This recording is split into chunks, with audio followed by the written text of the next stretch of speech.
Este foi o Som do Brasil de hoje, na manhã da Universitária. Cássio Show aqui na apresentação. Até o próximo programa. Tchau. 10h59. Universitária. ZYD 240, 99.9 MHz. FM. Universitária. Emissora da Universidade Federal de Pernambuco. Universitária.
Universitária.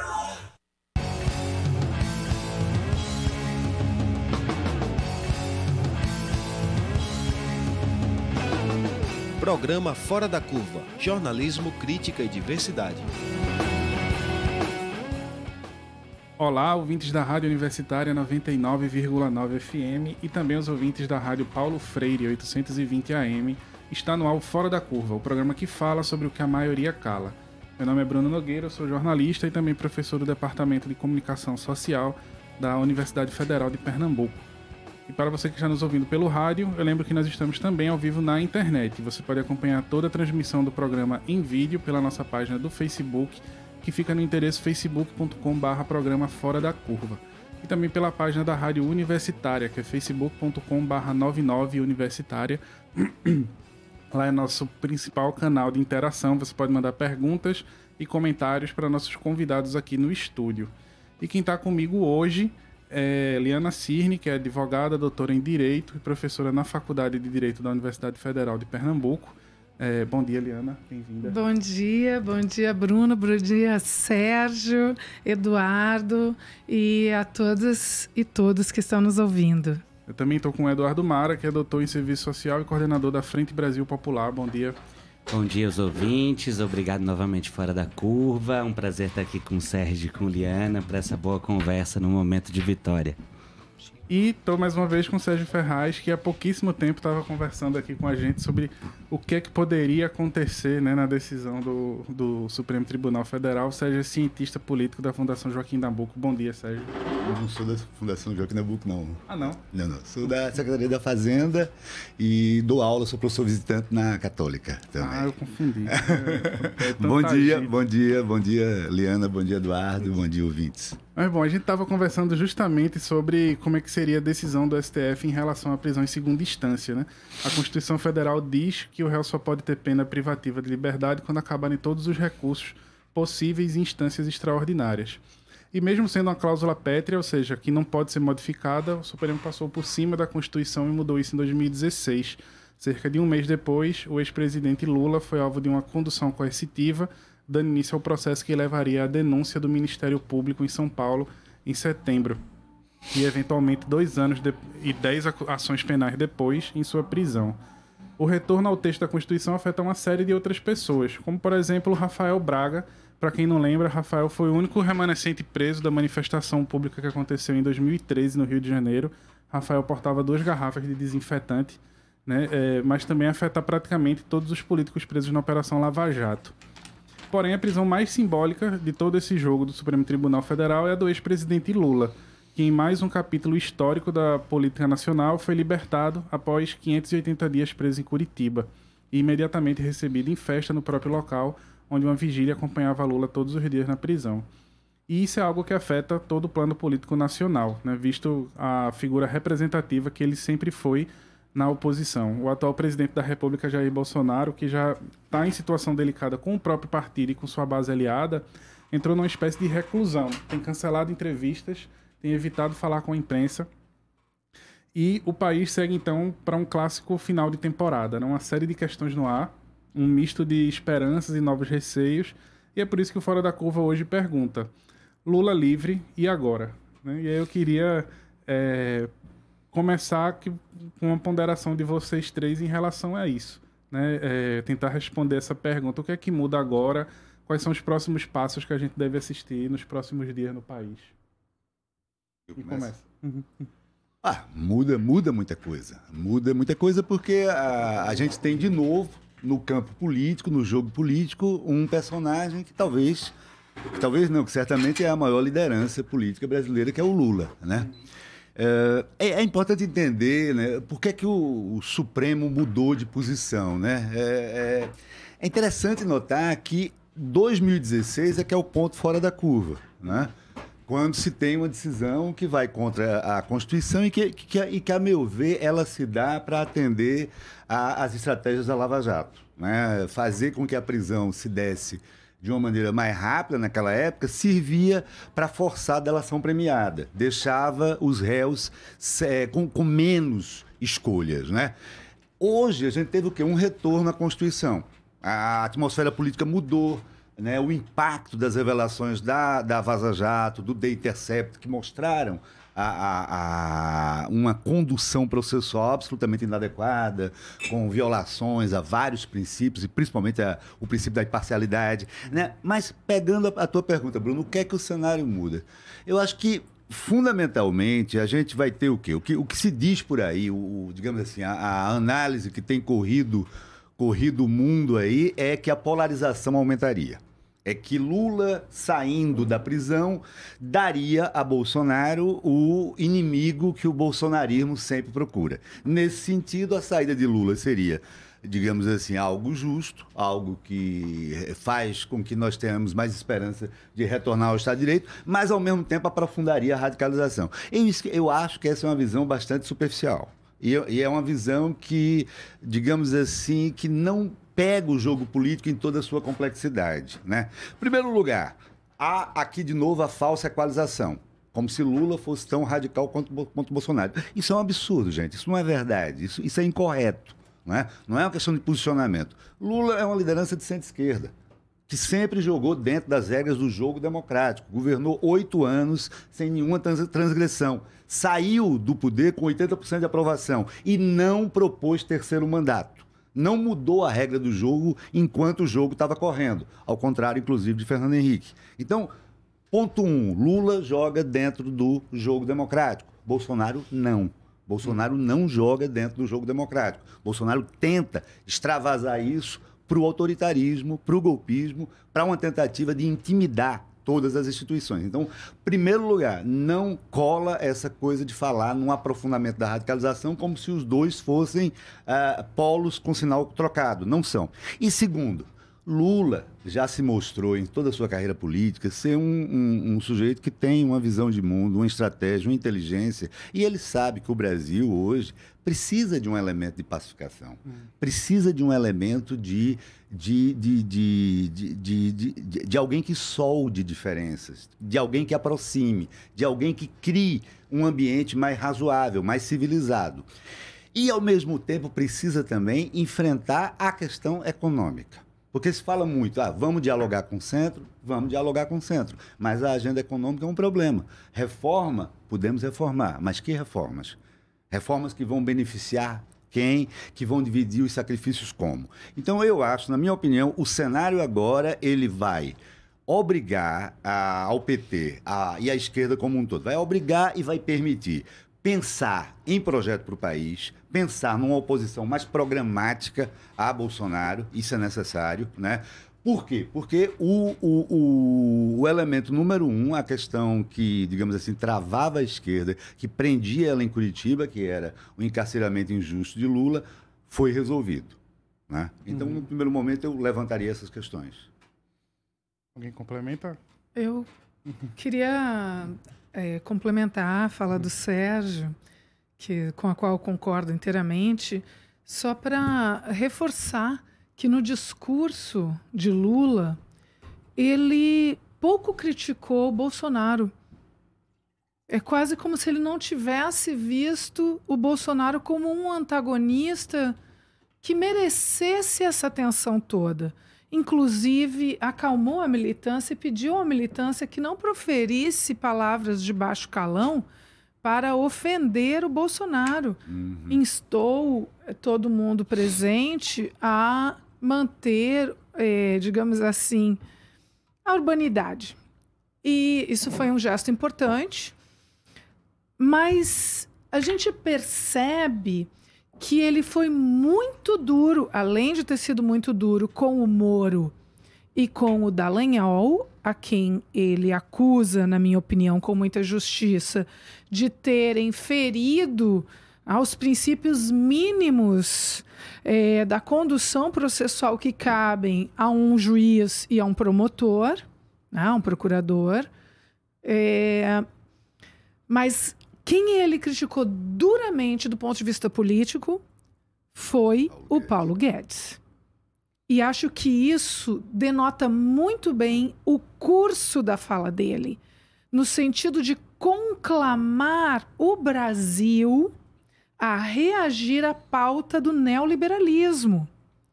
E acho que isso também diz claramente que essa proposta de formação de uma frente ampla de centro-direita, esquerda, que tenha como alvo tão somente os impropérios bolsonaristas e uma reação aos absurdos propagados pelo Bolsonaro é insuficiente. Logo, esse centro que está de acordo com a política econômica neoliberal, que é de fato quem está matando o povo brasileiro de fome, que é de fato quem está colocando o povo brasileiro de novo para dormir embaixo de ponte, embaixo de marquises. Ele ressaltou isso várias vezes no discurso dele, que o que é importante é ter um emprego e a dona de casa entrar no supermercado e conseguir comprar comida para colocar na mesa da família. Então, o Bolsonaro, ele quase não ocupou o discurso do Lula. O Lula não foi contundente contra o Bolsonaro. Quase não. Agora, ele foi muito contundente contra o Paulo Guedes. Contra a política econômica do Paulo Guedes, contra a política neoliberal. E eu acho que isso também já permite que nós avaliemos qual vai ser essa frente ampla de esquerda que, naturalmente, o Lula protagoniza. Quem não quiser aceitar que Lula protagonize a frente de esquerda sofre de algum tipo de distúrbio de avaliação da realidade, né? O Lula é, naturalmente, o protagonista de qualquer frente de esquerda que venha se constituir no Brasil. Então, esse norte que ele coloca para a gente, que é o norte de fazer oposição à política econômica neoliberal do Paulo Guedes e deixar claro que qualquer um que apoie essa política neoliberal está na oposição a que uma frente de esquerda de fato deve pautar. Veja, antes de falar do Lula em si mesmo, porque tem muita coisa para falar dele e do sentido dele na história daqui para frente. Mas tem uma coisa que vem antes, veja, que é sobre a votação de quinta-feira, né? O que é que representa essa votação? Porque ela é uma mudança também. Veja, o golpe em 2016, ele tinha 2 objetivos principais, quer dizer, consolidar uma agenda de desmonte do Estado e uma agenda de entrega ao capital financeiro internacional das riquezas que ainda se acumulavam no Estado e de direitos, né, de flexibilizar direitos. Isso está em curso, né, e aceleradamente em curso. E o segundo era afastar a possibilidade das forças progressistas ocuparem o Estado, né? Ou seja, aquilo que o Florestan Fernandes costuma chamar de autocracia burguesa, quer dizer, um Estado completamente fechado nos setores do andar de cima da classe dominante. Veja, a eleição de Bolsonaro, ela consolida estes 2 caminhos. E no momento em que ela consolida estes dois caminhos, veja que esse ano todo a política foi muito pautada pelo conflito do andar de cima, né? E esse conflito do andar de cima, o conflito dos setores dominantes, ele se transferiu para conflitos entre setores do aparelho de Estado. Eu acho que essa é uma informação importante, porque o que aconteceu? Quando o STF, ele topa participar do golpe lá atrás, quando aprova a condenação em segunda instância, né, ele se sujeita a uma tutela de 2 setores. Primeiro, do Ministério Público e da Polícia Federal, ou seja, da Operação Lava Jato sobre o STF. E ele se sujeita também a uma tutela, nós vimos no início do governo Bolsonaro, de setores militares, né? O voto de quinta-feira foi um voto contra essa tutela, né? Então, veja, isso é uma contradição importante no seio do aparelho de Estado. Ela não nos diz que o STF agora terá daqui para frente uma postura progressista, né? E tem uma mudança de postura mais radical. Mas eles deram um recado, quer dizer, nós queremos participar do jogo da política. Veja, foi isso que a Lava Jato fez, foi isso que o golpe fez. Ele colocou os diversos setores do Estado para participar ativamente da política. Os militares voltaram a participar da política. O STF participa da política. Nunca foi tão frequente a população prestar atenção no que o STF pensa, né? Isso foi uma coisa muito forte depois do golpe. Então, isso representa uma abertura democrática. Isto não teria acontecido, é importante dizer. A vitória de Lula não é fruto do voto do Dias Toffoli, né? E não é fruto somente dessa contradição. Essa contradição, ela pôde se expressar e pôde ser uma conquista de uma vitória por toda a pressão popular que existia fora. Ou seja, o STF olha para a correlação de forças e diz, olha, no campo conservador, né, o campo conservador que compõe a base do discurso neofascista do Bolsonaro pede o fechamento do STF. Né? E não há ninguém que peça, que referencie o STF, a legitimidade do STF, se ele não votar pela Constituição. Então, eles sinalizam que querem diálogo com a sociedade. Acho que isso é uma coisa importante e também é uma conquista da pressão popular. E a segunda... Eu gostaria depois de fazer uma observação. Eu acho que, sem dúvida, a professora Liana tem mais elementos internos nisso, mas eu acho que tem muito desse conflito entre setores do aparelho de Estado, que eu acho que a pressão popular intervém e ela tensiona este conflito. Um segundo elemento que me parece fundamental é que, aí eu vou voltar a falar disso depois, eu só queria sinalizar agora, é um elemento que parece besta, eu vou usar essa palavra mesmo, parece pouco, não entra nas análises mais racionais, mas é o seguinte, na sexta-feira, eu até entrar no ônibus e ver Lula saindo do prédio da Polícia Federal, eu não tinha certeza de que ele seria solto, né? Mesmo com o alvará de soltura, né? Veja, no caminho da faculdade até o armazém do campo, onde a comemoração estava rolando, há muito tempo eu não via tanta gente com um sorriso no rosto. Eu passei por um morador de rua que eu passo todos os dias, né? Um morador de rua, uma pessoa em população de rua, que todos os dias eu encontro. E ela sorria para mim, né? E ela sinalizava algo que ela sabia que eu entenderia. O que isso significa? Significa que essa vitória de sexta-feira tem algo sobre o ânimo de luta do povo, né? Sobre o tipo de esperança que se produz nos olhares do povo, o tipo de coesão que o Lula pode nos dar. Não é ele em si, mas o tipo de esperança que você volta a ter no olhar do povo. Há muito tempo nós não tínhamos uma vitória como essa. Então, isso é um elemento também importante da conjuntura, porque o ânimo de luta, a esperança faz muito parte também da análise, né? Tem que fazer parte da análise. A gente vai entrar nessa questão, mas tu queria complementar a fala dele? Eu queria fazer uma observação, porque eu acho perigoso a gente analisar esse julgamento da STF como sendo uma resposta ao caso Lula. Eu acho perigoso. É claro que o caso Lula é emblemático e mais, houve uma sobrecarga ideológica sobre o STF porque as pessoas fizeram a leitura de que esse julgamento era sobre o caso Lula. Mas eu acho que a gente não pode reiterar isso. Inclusive, o fechamento do STF como pauta da extrema-direita se dá por causa dessa leitura, que, lamentavelmente, foi uma leitura estimulada, em especial por 2 ministros, que são os ministros Luiz Roberto Barroso e Luiz Fux. Porque, inclusive, os votos deles contrastaram com os demais. E eu não me refiro a contrastar com os demais que votaram diferentemente deles. Eu me refiro a contrastar com os demais que votaram como eles. Porque enquanto o Fachin, a Carmen Lúcia, esqueci agora, que eu já lembro. E o Alexandre de Moraes, em especial o Alexandre de Moraes, proferiram votos dogmáticos e técnicos. Os votos do Barroso e do Fux foram constrangedores. Foram um poporri de proselitismo político em que eles, propositalmente, fizeram confundir uma questão jurídica altamente relevante para nós juristas e que diz respeito a muito mais do que o caso Lula, propositalmente com o caso Lula, para fazer um jogo populista que não convém a um ministro de uma Suprema Corte. Então, eu acho que a gente tem que ter cuidado, porque o que estava em jogo, na verdade, era todo o nosso sistema de justiça criminal. E o Lula, reflexamente.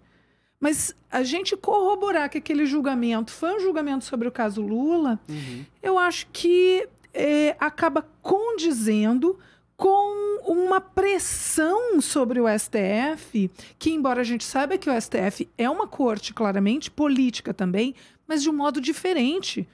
É uma política que se trava por uma via dogmática e técnica. Não cabe aos juristas abrir mão desse tecnicismo que é próprio da nossa linguagem. E aí eu tenho que fazer essa observação porque existe um clamor para que o STF entre num jogo político imediato. E quando o STF entra num jogo político imediato sem a transversalização da dogmática jurídica, isso é péssimo. Toda a sociedade perde. E era só essa... eu queria aproveitar já que a gente está nesse ponto também, para trazer uma outra questão, né? Essa decisão do STF ela foi seguida por uma grande onda de desinformações, né? Principalmente construídas em notícias falsas que afirmam que agora assassinos, estupradores, etc., serão libertados. E aí eu queria saber como é que a gente pode explicar melhor para nosso ouvinte, né, o que é que de fato acontece após essa decisão. Perfeito. Excelente pergunta. Acho muito importante, Bruno, a gente esclarecer isso, porque existe uma preocupação legítima da sociedade. Está havendo uma campanha de desinformação, as pessoas estão ficando assustadas, e é importante a gente compreender que esse medo ele é legítimo, porque ninguém quer ver a sociedade abruptamente tomada por pessoas que representam periculosidade para a sociedade. Então, a gente precisa esclarecer que essa campanha é uma campanha desinformativa, de má fé, que nós chamamos de fake news, e que o julgamento de quinta-feira do STF não tem rigorosamente nada a ver com esse assunto. E vou explicar por quê. Quando a gente tem um réu perigoso, vamos imaginar um feminicida ou um estuprador. Esse feminicida agrediu a sua esposa de modo violento e ameaçou-a de morte. Eu pergunto aos ouvintes se é possível esperar o julgamento do recurso de apelação para que esse réu seja, então, preso. Eu peço aos ouvintes que tenham bom senso. Vocês acham que essa mulher que foi violentamente espancada, ameaçada de morte pelo marido, ela vai sobreviver até o julgamento em segunda instância, ou seja, até o julgamento do recurso de apelação, que pode levar 8 anos? Vamos deixar claro, quando o réu representa risco à sociedade, ou periculosidade, ou coloca suas vítimas em qualquer situação de insegurança, não é possível aguardar até o final do julgamento do recurso de apelação. É muito tarde, porque a vítima já morreu. O réu já praticou os assaltos, ele já causou danos à sociedade. Essa prisão, ela tem um caráter de urgência. Por isso é que eu conclamo os ouvintes a terem bom senso e não se permitirem ser enganados por argumentos de má fé. Quando o réu representa risco ou periculosidade, a prisão dele tem que ser determinada imediatamente, com urgência. É outro tipo de prisão que se chama prisão preventiva, que é uma espécie do gênero prisão cautelar, que tem que ser deferida imediatamente, não pode aguardar sequer o julgamento em primeira instância, não pode aguardar a primeira audiência, ela tem que ser imediata, ela tem que ser urgente para preservar a vítima ou a sociedade de um modo geral. E essa prisão, repito, se chama prisão preventiva, que é uma prisão cautelar. Essa prisão não foi julgada pelo STF. Ela estava fora do objeto de julgamento do STF. Então, conclamo a nossa sociedade a não se deixar apavorar por fake news alarmistas de má fé que só têm como objetivo confundir a opinião pública. Alguém quer complementar? Não, exatamente.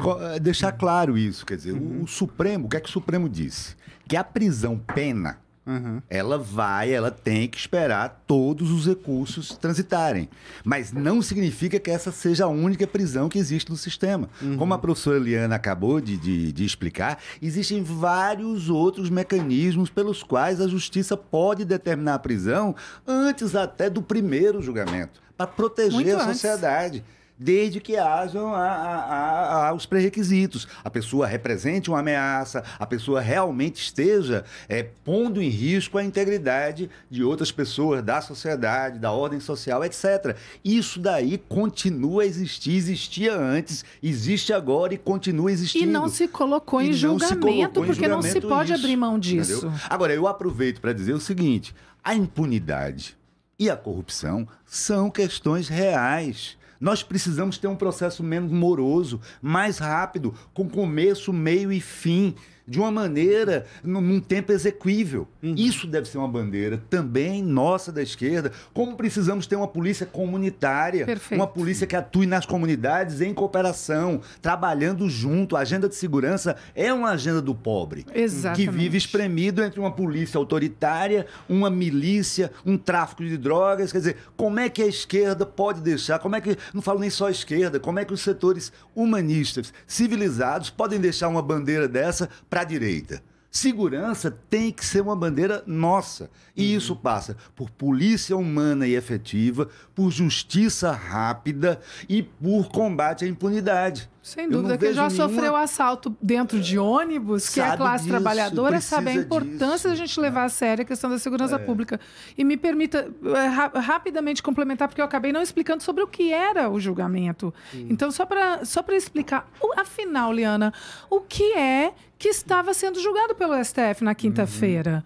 Gente, o que estava sendo julgado é uma prisão sem nenhum risco, sem periculosidade, automática. Eu gosto de chamar de prisão automática a partir do julgamento de segunda instância, quando ainda não se esgotaram os recursos. Aí vocês vão perguntar, né? Quem é leigo vai perguntar, e com razão a gente tem que ouvir com muito respeito essas perguntas. Poxa, Liana, você não acha que são recursos demais? Isso demora demais? Gente, o nosso sistema recursal é um sistema que contempla os tribunais superiores, o Superior Tribunal de Justiça, o Supremo Tribunal Federal. E é importante, porque a despeito de, por exemplo, o ministro Barroso ter dito que o índice de reforma da decisão nos tribunais superiores ser muito baixo, ele não apresentou dados concretos, justamente porque quem apresentou dados concretos, em especial o Defensor Público Geral Federal, que participou como amicus curiae, levou dados importantes da Defensoria Pública. Então, só explicitando, né, a Defensoria Pública atende exclusivamente o público pobre. Exclusivamente público pobre. Majoritariamente a população pobre, preta, periférica. E se vocês que estão nos ouvindo tivessem a oportunidade de ler os autos de um processo em que o cidadão pobre é condenado, vocês também concordariam que é preciso levar esse processo para o Tribunal Superior, onde ele vai ser analisado com mais calma, e ao contrário do que disseram alguns ministros, os índices de êxito nos recursos excepcionais, como nós chamamos, são muito elevados. E sabe do que nós estamos falando, gente? De prisão injusta. Você já imaginou ser conduzido ao cárcere, ficar 4, 5, 6 anos para depois, lá no STJ, a turma responsável pelo julgamento decidir que a sua condenação foi injusta e você ficou 6 anos encarcerado injustamente? Pensem se vocês aceitariam uma injustiça dessas por um só dia. Então, por que é que a nossa população pobre tem que se submeter a esse tipo de injustiça e nós acharmos isso aceitável? E as fake news têm muito a ver com esta confusão, né? E com o discurso de que o Brasil é o país da impunidade. Veja, na verdade o Brasil é o país da seletividade no sistema penal, que é muito diferente. É curioso, a facilidade que qualquer pessoa da periferia tem de ser presa sem julgamento hoje é gigantesca, né? A regra é que a polícia ela olha para o criminoso com um semblante, com cor de pele, com um certo fenótipo. Ela aprendeu desta forma. Então é um país da punitividade extrema para uns e da impunidade para outros, né? Exatamente. E o que estava sendo julgado era a presunção de inocência, que é a base do nosso sistema penal, né? O que se fez com essa mudança de segunda instância era uma lógica do direito da presunção de culpabilidade, em qualquer caso.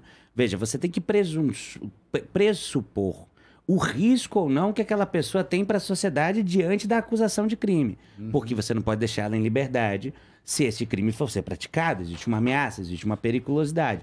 Então, mas isso não reflete a decisão da pena, né? Exatamente. Mas é somente nesses casos que a decisão da pena será julgada com o sujeito preso. Em outros casos, ele tem o direito de atuar, inclusive, para sua defesa em liberdade. Foi isso que foi julgado. E um detalhe importante, e aí eu concordo contigo, Liana, mas este retorno do STF ao lugar que é dele, à sua linguagem técnica, ao seu papel na República, é uma posição política. É um retorno, percebe? Claro que não era a Concordo. resposta ao Lula. Concordo. Mas era uma resposta em dizer, esta ruptura com a República e com o pacto da nova República, nós não aceitamos mais, nós não estamos mais totalmente dentro dela. Isso é uma coisa importante. Perfeito. Veja, porque este sujeito que foi libertado a partir disso é talvez o político. Isto diz muito sobre a classe dominante brasileira. Quer dizer, o maior representante do movimento operário no Brasil é talvez o político mais republicano, liberal e republicano da nossa história. Né? O que mais preservou as instituições republicanas, o que mais resguardou o papel de cada um dos três poderes, o que mais dialogou com a sociedade e que tentou abrir caminhos de participação popular dentro dos moldes de uma república. Então, veja, o retorno, o debate sobre a república que foi rompida pelo golpe, né, essa postura do STF parece que tem algo importante nisso. Acho que é muito mais isso. Isso na disputa entre os ramos do aparelho de Estado, porque ele não tem uma disputa de projeto, tem uma disputa de protagonismo entre esses ramos do aparelho de Estado. Né? A gente tem que entrar no intervalo rapidinho, mas já a gente volta. Fora da Curva, jornalismo analítico na Rádio Universitária, a nossa rádio pública.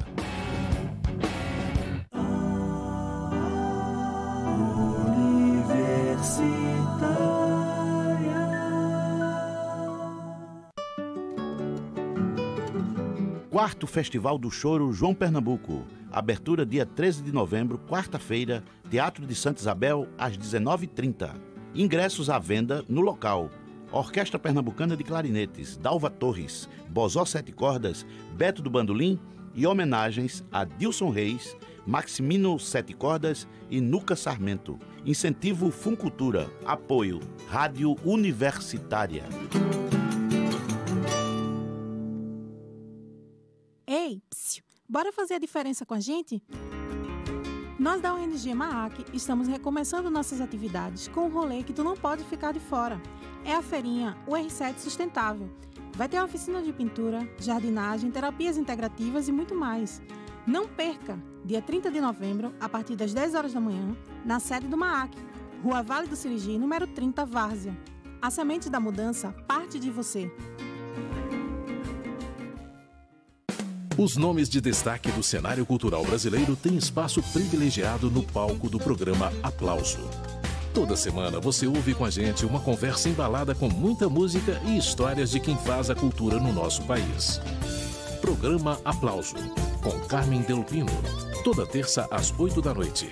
Aqui, na Universitária FM, nossa rádio pública. Você já ouviu falar sobre o primeiro programa de rádio totalmente LGBT do Brasil? O LGBT no Ar é feito por estudantes da Universidade Federal de Pernambuco e bolsistas da diretoria LGBT. Semanalmente, além do programa de rádio, tem mais um monte de conteúdos legais e babadeiros te esperando. Curtiu? Então passa lá no nosso Instagram, o @LGBT no Ar, e fica por dentro de tudo. Todas as quintas, às 8 horas da noite, aqui na Universitária 99.9 FM e na Rádio Paulo Freire 820 AM. Universitária FM 40 anos. O futuro a gente faz com você. Programa Fora da Curva. Informação a serviço da maioria.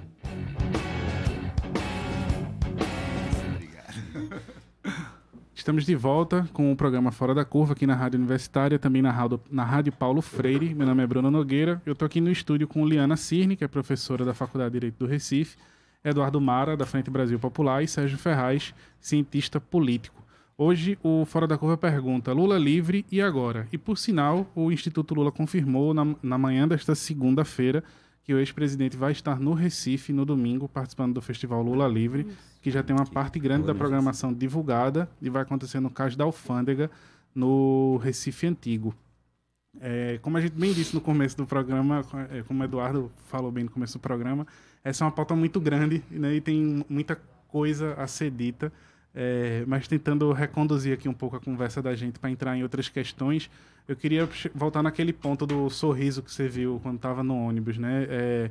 Desde o golpe de 2016, que os movimentos sociais eles estão, de um certo modo, mais fragilizados, né? Inclusive, chegou a se tornar pauta a própria criminalização de movimentos sociais, né? Eu estava vendo uma matéria publicada pela agência Caneta, em que o MST afirmava ter diminuído para 8, de uma média de 25 invasões de terras improdutivas esse ano, por receio da reação do governo, né? Mas os movimentos sociais, eles têm um papel central e fundamental nessa disputa política que o país vive. Vocês acham que a liberdade de Lula vai ser uma fagulha para reviver essa força desses movimentos? O que é que a gente deve esperar dos movimentos sociais agora? Eu acho que nisso tem... Como é que a gente entende o Lula, né? E eu acho que para entender o Lula tem que entender o papel do indivíduo na história, né? A história humana não é feita por indivíduos, né? Ela é feita pelos grandes grupos sociais, pelos grandes contingentes humanos. Ela é feita por interesses universais que se refletem em classes sociais. Mas essas classes que entram em luta, esses grandes grupos humanos, a cada conjuntura histórica, quando eles se refazem, eles se constroem enquanto projeto, eles secretam indivíduos que encarnam um pouco aquele projeto, que encarnam aquele momento da história. O Lula é isso, ele é exatamente isso, né? Ele é um sujeito que encarnou os anseios do movimento democrático popular na conjuntura de redemocratização, ele encarnou a linguagem daquele período. Veja, a linguagem da década de 80, né, e do surgimento do movimento democrático popular, do Partido dos Trabalhadores, do MST, desse conjunto de movimentos que são ameaçados hoje, era uma linguagem que dizia, nós queremos democratizar o Estado, era uma linguagem de valorização da sociedade civil perante o autoritarismo do Estado, mas essa valorização se dava pela gramática dos movimentos populares e da classe trabalhadora. Qual era a ideia? Que este movimento que surgia tinha que interferir no Estado, tinha que participar do poder político, tinha que ter abertura, tinha que refundar o Estado brasileiro. Então veja que isso é um ideal bastante republicano, né, que pautava inclusive a esquerda. Curioso como no Brasil o liberalismo e a república é defendida muito mais pelos setores populares do que pela nossa classe dominante. Nossa classe dominante é antirrepublicana. Ela é avessa aos ideais clássicos do republicanismo. Então veja que o Lula sempre foi este sujeito que esteve em diálogo extremo com a média de consciência da classe trabalhadora. Ele nunca avança para muito além dela, mas também não fica muito aquém desta consciência. Por que é importante dizer isso? Não se pode esperar do Lula, simplesmente. O Lula, ele reacende uma esperança no olhar do povo. Mas não se pode esperar do indivíduo que ele sozinho mude a correlação de forças. Né? A mudança da correlação de forças vai ser uma junção entre um forte trabalho popular, né, que aumenta a força das organizações, dos movimentos populares, o enraizamento delas junto ao povo. Isso se perdeu em grande medida no último período. Então nós temos que retomar muito o diálogo com o povo e o diálogo sobre a democracia e a importância da democracia, porque o atual bloco no poder conseguiu juntar a ideia de que o problema no Brasil é o excesso de democracia, é o excesso de república. E nós temos que fazer o processo inverso. E o Lula vai ser importante para isso. Por que ele vai ser importante para isso? Porque ele é um elemento de coesão dos setores progressistas no Brasil. Aí concordando muito com Liana. Não há condições. Veja, hoje o PSOL, ele se reaproxima, né, do Lula em movimentações importantes, como no Rio de Janeiro. O PCdoB, que estava sinalizando uma movimentação com esse campo de centro-direita, ele provavelmente volta para um setor mais próximo ao Lula. Então ele é um catalisador de uma unidade importante, que é uma unidade de projeto. Isso impulsiona o trabalho popular. Isso nos dá condições de diálogo com o povo mais amplas, porque nós não entramos nisso divididos. Nós temos um elemento que nos coesiona.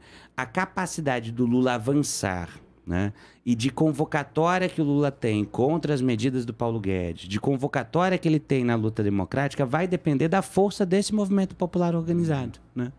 Eu queria entrar exatamente nesse ponto que Eduardo está trazendo, porque eu acho que aqui está, digamos assim, o segredo de muita coisa da conjuntura política está na economia, na minha opinião. Né? E por que eu estou dizendo isso? Porque eu acho que está em curso uma espécie de desconstituinte já há muitos anos no Brasil.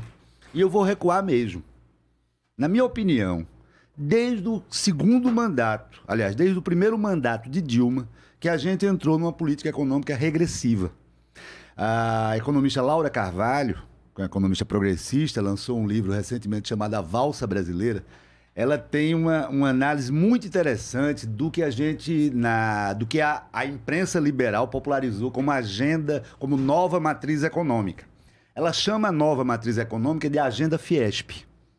Uma provocação muito interessante. Por que ela faz isso? Porque, basicamente, a nova matriz econômica ela se constituiu de quê? De um câmbio melhor para os exportadores, de uma desoneração tributária que chegou a R$500 bilhão para o setor privado, de empréstimos subsidiados ao setor privado empresarial pelo BNDES, que chegou a outro R$500 bilhão, e há um corte profundo nos investimentos públicos. Só para vocês terem uma ideia, que esse é um dado que não circula muito.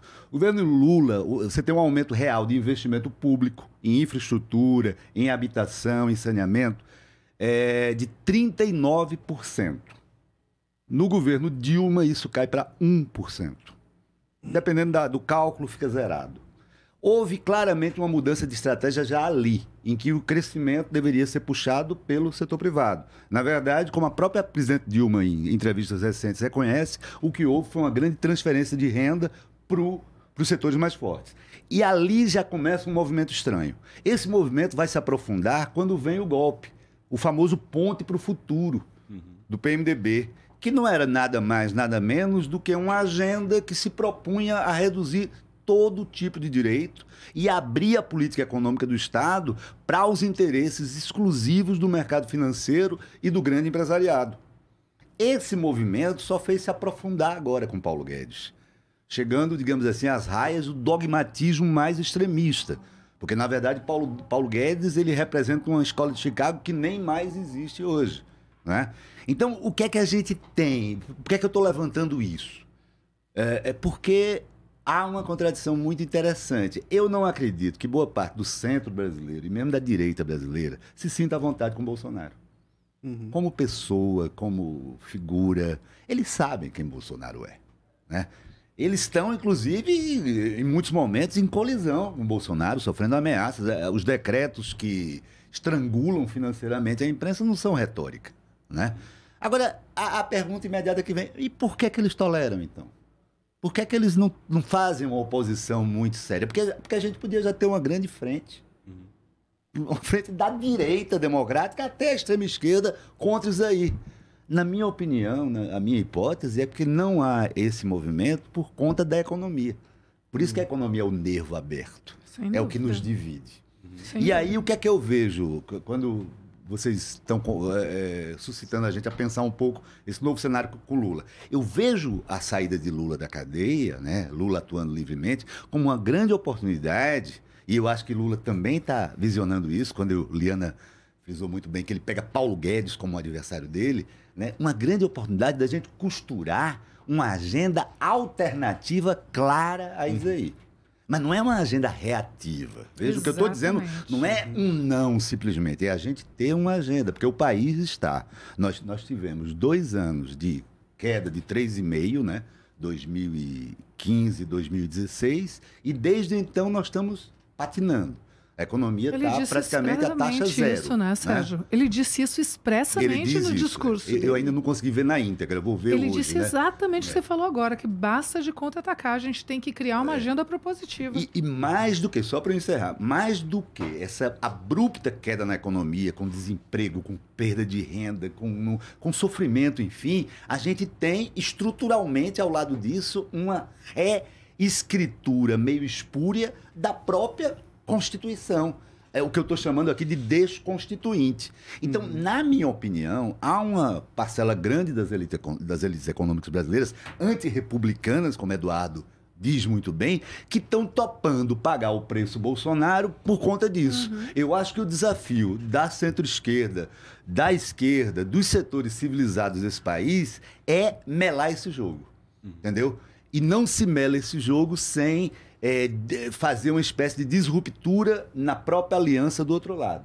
Então é preciso a gente convencer parte do centro e até parte da direita democrática que esse jogo é um jogo suicida, que a gente só vai explodir a desigualdade, vai explodir a desesperança. Porque, quando a gente olha para as sociedades liberais republicanas no resto do mundo, o que é que você tem? Sociedades de grandes classes médias, em que a grande maioria da população é classe média. Eu estava em Berlim semana passada, assisti lá agora sábado a festa dos 30 anos da queda do muro. Você vê, é uma sociedade de classe média, né?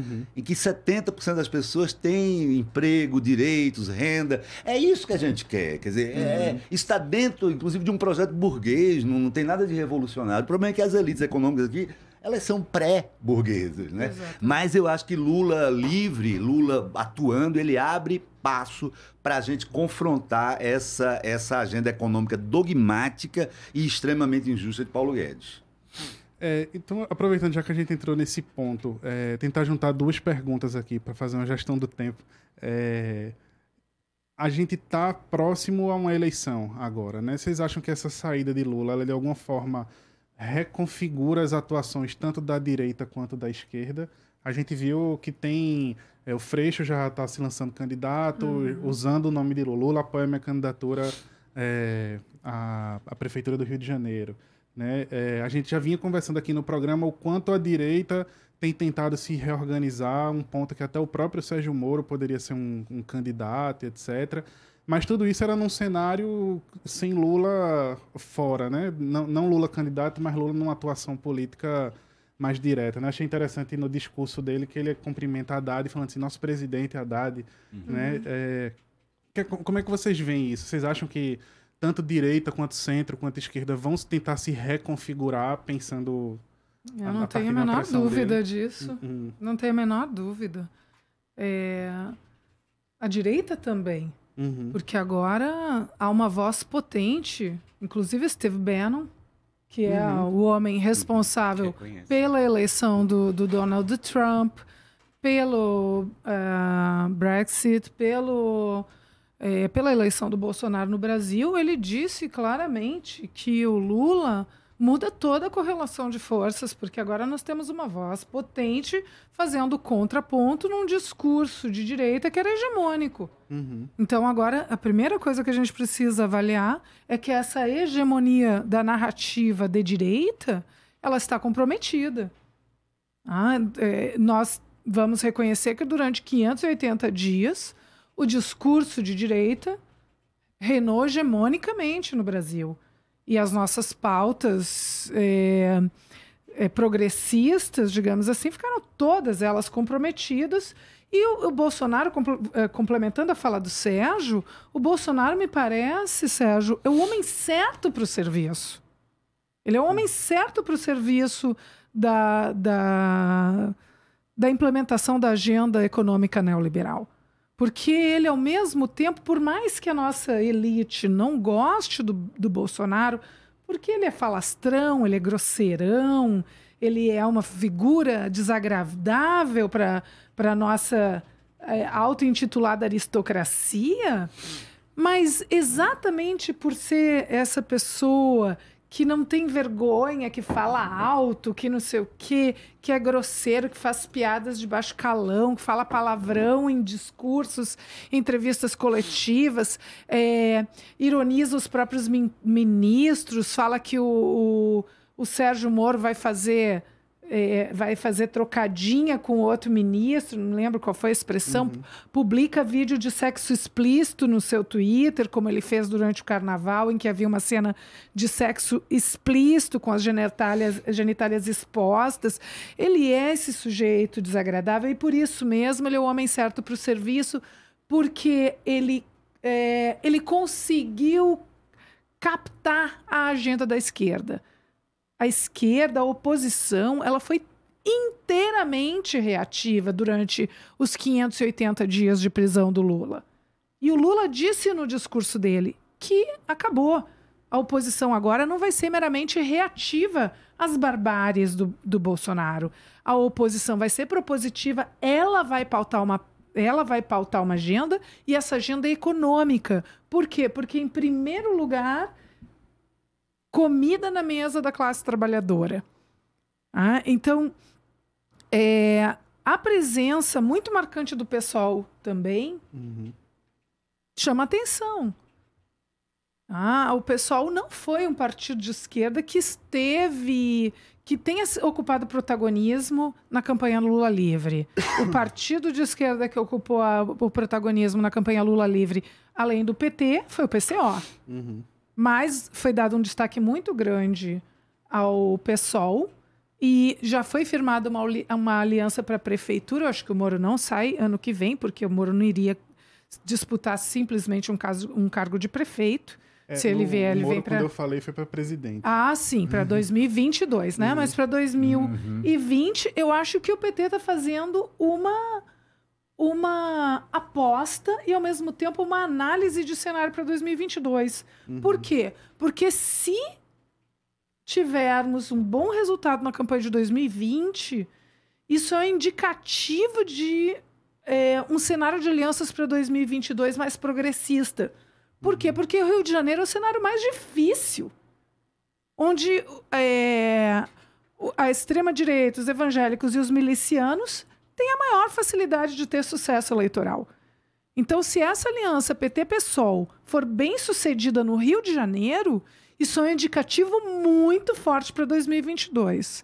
Então, eu acho que foi acertado. Mesmo que as chances de êxito, a gente saiba, são menores. Mas se é para a gente ter um cenário de teste, inclusive com vistas a potenciais alianças para 2022, eu acho que o cenário de teste agora é 2020. Veja, eu acho que tem, primeiro, um desafio, né? Veja, ano que vem vai ser, de fato, um teste para 2022, mas 2022, primeiro, a possibilidade do Lula seguir em liberdade. Segundo, a possibilidade dele ser candidato. E terceiro, a garantia de eleições livres de 2022 dependem da mudança da correlação de forças, da qual o Lula é um instrumento importante, mas ele não define sozinho o jogo. Então, veja, qual que é o nosso desafio? Nosso desafio é primeiro, e aí eu concordo muito, veja, a besteira do Bolsonaro, o caráter intragável dele, tem uma função política fundamental. Veja, a quantidade de besteiras que o governo diz, a quantidade de erros que ele comete, de impropérios que ele dispara, de ataques que ele faz ao mesmo tempo, isso tem a ver com a lógica também do programa econômico. Veja, o programa neoliberal, para ser implementado nesta velocidade, ele necessita de uma conjuntura de choque constante, de instabilidade constante, que desarme o campo progressista. Porque você não tem como dar resposta reativa a todas essas coisas. Vejam nas últimas semanas, né? Você tinha a questão do óleo, aí depois você tem uma declaração sobre o AI-5 e aí depois você sobrepõe uma outra declaração. Veja como isso confunde enormemente o centro do jogo. A Marielle, a questão... E confunde algo que estava mais no fundo e que era mais fundamental para eles, que era o envolvimento né, do nome do presidente no escândalo da Marielle, no assassinato da Marielle. Então, vejam que é uma técnica também da política isso. Você jogar para o debate programático é fundamental. Veja, as forças de esquerda têm tentado fazer isso. Veja, há iniciativas em curso de debate programático, né? Na Frente Brasil Popular, a gente tem tocado o Projeto Brasil Popular, que é um lugar onde a gente tenta discutir as pautas, os movimentos fazem isso.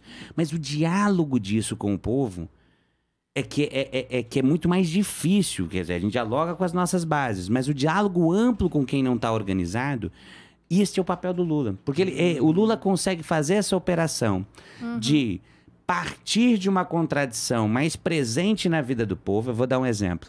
A privatização da Petrobras, que está em curso, né, o projeto de privatização da Petrobras, é muito central para nós e muito central para a nossa soberania. Vejam que, na média, né, da vida do nosso povo, isso não se apresenta de imediato, vai se apresentar lá na frente. Veja, mas a questão do gás se apresenta de imediato. Nem é o filão principal da privatização da Petrobras, o gás. Mas isso se apresenta de imediato na vida do povo.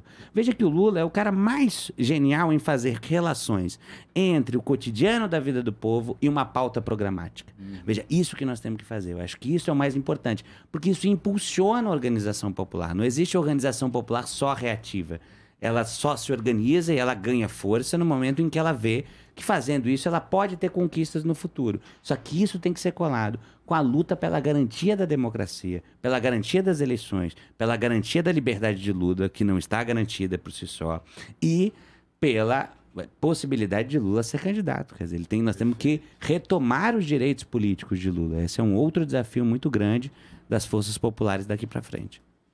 A gente já está bem perto do fim, né? Tem muita coisa em aberto, mas eu não podia deixar de fora uma outra questão, né? Então eu pedi que vocês possam ser breves na resposta, que é o fato de que tudo isso está acontecendo no Brasil acompanha, de um certo modo, a América Latina, né? Então a gente teve a situação do Chile, a situação da Argentina, e agora a gente está no meio do que está acontecendo na Bolívia, né? E aí eu queria saber de vocês, porque isso ainda está muito confuso nas redes sociais, o posicionamento e o entendimento do que está acontecendo.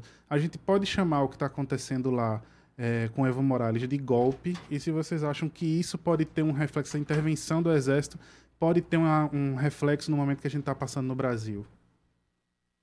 Olha, eu acho que os sinais os sinais são variados na América Latina e no mundo como um todo, né? Eu não sou daqueles que veem que há uma onda da direita inexorável. Eu acho que os sinais são confusos, né? Por exemplo, na Espanha agora a esquerda não se entendeu, a extrema-direita avançou, né? Por outro lado, você tem várias outras eleições, a própria eleição da Argentina, talvez a eleição do Uruguai, o segundo turno do Uruguai, que apontam o contrário. O Chile também, num questionamento muito grande do modelo neoliberal lá. Na Bolívia, eu acho que o Evo avançou algumas linhas em relação à institucionalidade. Ele desobedeceu o referendo. O referendo negou a ele o 4º mandato. Mesmo assim, ele conseguiu que o Tribunal Constitucional Boliviano autorizasse a candidatura dele. Mas isso não justifica o que ocorreu. O que ocorreu foi uma sublevação policial e a omissão do Exército, ou seja, um golpe de Estado, né? Então, a gente tem aí também erros da esquerda, mas a gente tem coisas aí que... Quer dizer, nada justifica o que está havendo lá. A gente não sabe para onde é que isso vai parar, né? Dito isso, eu queria voltar só um pouquinho nesse último comentário para o cenário doméstico para dizer o seguinte: eu acho que a gente vai ter eleições municipais bastante nacionalizadas. Minha hipótese é essa. Exato. Não sei se plebiscitárias, Eduardo, mas sem dúvida nacionalizadas, porque o clima está muito forte em relação às questões gerais, né? E eu estava lendo uma pesquisa no Jota, estava ouvindo agora de manhã, uma pesquisa por telefone, em que há muitas divisões quanto a Lula, é uma pesquisa nacional, né? Mais ou menos metade acha que ele devia ter saído da cadeia, metade acha que não, né? Há divisões, inclusive, em relação aos costumes, mas há uma clara maioria de preocupação em relação à economia e aos direitos sociais. Eu acho que isso casa perfeitamente com o faro de Lula e de parte da esquerda de colocar a questão econômica no centro agora. E isso, inclusive, como uma forma de não ser reativo a essa estratégia de criar conflito e confusão o tempo todo da extrema-direita. Vamos conversar sobre o que é real na vida das pessoas. Passagem do ônibus, hospital, escola, né? Polícia, tranquilidade, paz, direito a sonhar e ser feliz de novo, né? Então, tem isso aí. Agora, do ponto de vista da direita, aí é o meu último comentário, eu acho que tudo isso que está acontecendo obriga Jair Bolsonaro agora a revalorizar um pouquinho mais o Sérgio Moro. O passe do Sérgio Moro. Simplesmente para instrumentalizá-lo contra Lula. Inclusive, ele já fez isso, né? E já colocou o Sérgio Moro como o porta-voz do governo em resposta ao Lula. E repara, e é o meu último comentário, repara que Bolsonaro não fez diretamente nenhuma crítica ao Supremo Tribunal Federal sobre o julgamento. É interessante isso. Mas isso é muito claro por quê, né? Ele está pendurado lá. Exato. No julgamento do ex-COAF e em o Moro também está né? pendurado. Suspeição, né? Veja, eu acho que a conjuntura da América Latina também retroage sobre o Brasil. Acho que isso é importante. Veja, é evidente que o avanço das políticas econômicas neoliberais tem feito ressurgir movimentos importantes. Quando a gente olha para o Chile, lá há uma inversão. Veja, no Chile, as políticas neoliberais e o avanço do neoliberalismo está muito identificado na memória do povo com a ditadura Pinochet. Ou seja, o neoliberalismo lá dependeu diretamente da ruptura com a democracia. Aqui, o neoliberalismo começou a ser implementado durante os governos do governo Collor e governo Fernando Henrique, em conjuntura de democratização. Isso facilitou com que no Brasil o discurso bolsonarista, o discurso neofascista, associasse a democracia à ausência de perspectivas, né? Isso não é tão verdadeiro no Chile. Então não é à toa que no Chile ressurge muito a memória da unidade popular, a memória do que foi o governo Allende, porque tem isso. Então, considerar isso, porque as pessoas... Eu só te interromper rapidinho, a gente precisa encerrar. Terminando, eu queria né? só passar uma última palavra para a Liana aqui, queria fazer um complemento e a gente fechar. Não, respondendo a pergunta sobre a Bolívia, o Sérgio já trouxe uma questão importante, né? Em primeiro lugar, a própria candidatura dele é questionável, embora o Tribunal Constitucional boliviano tenha assegurado o direito dele a concorrer, mas a gente tem que destacar aqui o papel da OEA.